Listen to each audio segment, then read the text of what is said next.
Today, we're getting into a really curious, maybe even a bit perplexing moment from the The Gospels. cursing of the fig tree. Exactly. It's one that makes you stop and think, wait, why did that happen? hmm We'll be looking mainly at Mark chapter 11 and Matthew 21. And drawing some deeper insights from The Desire of Ages, that classic commentary. Right. Our goal is to sort of understand the why behind this act, which seems kind of harsh at first glance. And the object lesson hidden within it. It's quite profound, actually. Okay, let's unpack this. So the scene starts with Jesus heading back from Bethany.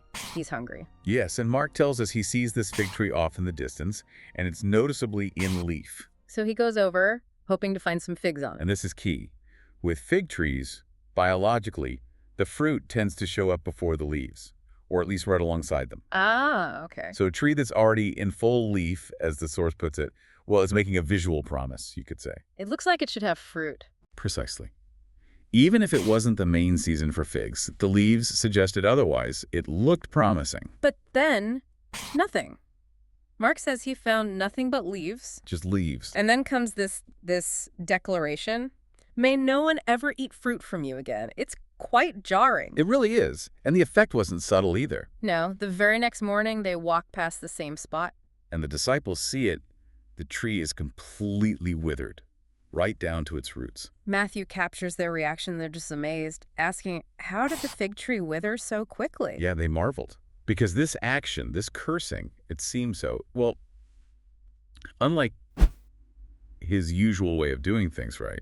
His focus was always on healing, restoring. It felt out of character for them. Definitely. So they're astonished. But knowing Jesus, there's usually more going on beneath the surface, isn't there? This can't just be about a hungry moment or a random display of power. You've hit the nail on the head there. It wasn't random at all. This was what our sources call an acted parable. An acted parable. Okay, yes.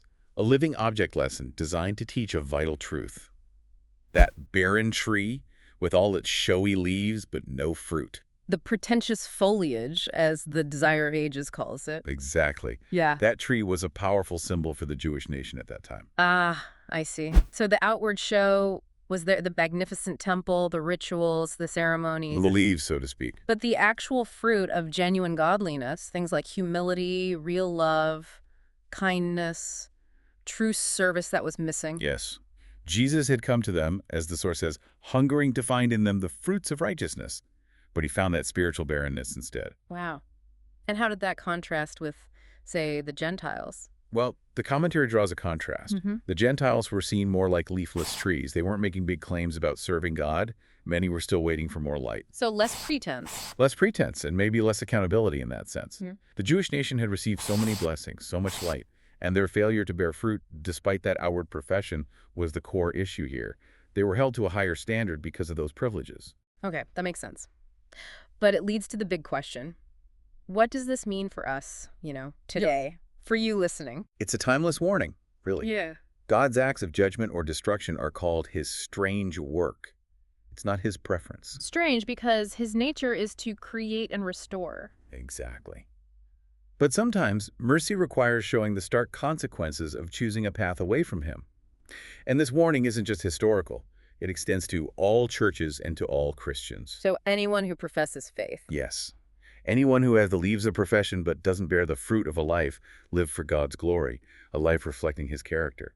That outward show without inner substance, that vain pretense, is something God finds, frankly, offensive. It really underscores this idea of a day of light and privilege. We have opportunities to respond. But there's also a limit to grace, as the commentary puts it. A limit? How so? Well, the heart can become hardened. If you repeatedly ignore God's promptings, his warnings, his spirit, eventually the heart can just stop responding. It becomes unresponsive. So rejecting the warnings leads to... Ultimately, self-destruction.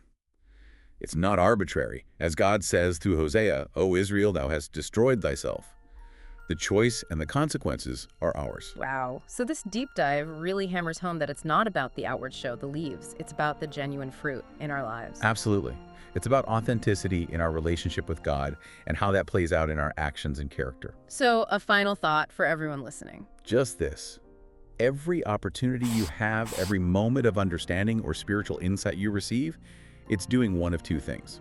It's either softening your heart, drawing you closer, or, if rejected, It's hardening you, perhaps confirming you in, as the source says, hopeless impenitence. Just a powerful choice. What kind of fruit will you choose to produce? Something to really think about.